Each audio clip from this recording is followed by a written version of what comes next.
Linearity is our final assumption that we need to check. The good news is we already covered this, but I'll go back through it again really quickly about how we got here. So regression, linear, and then we have options. Now, statistics. I'm going to click collinearity diagnostics. And then it's going to give you two things. So it's going to give you first all of these. So again, rule of thumb, we want tolerance, anything above 0.5, which these all are.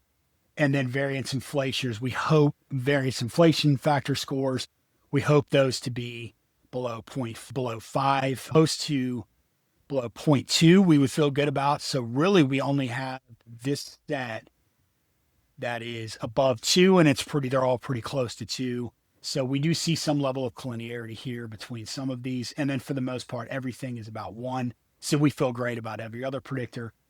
And then we can look down to our collinearity diagnostics and see in places. So we want these condition indexes to be below 30. So we see at condition 13, 14, and 15, we might have some collinearity issues. We can look to see in these cases, want to see those that are around 0.5 or higher to show where those conditions might be met. So ACT English and reading we're seeing are fairly collinear. And then in condition 14, ACT science and math, that's where we're going to see that condition. And then 15, we're going to see the constant against age is going to be highly collinear. So that would suggest that we have some things that maybe we want to look into.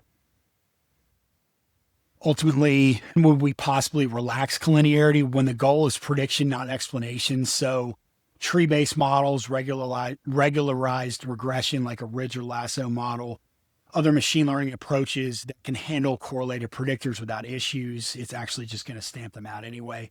You can also run a regression stepwise and it will correct for this also.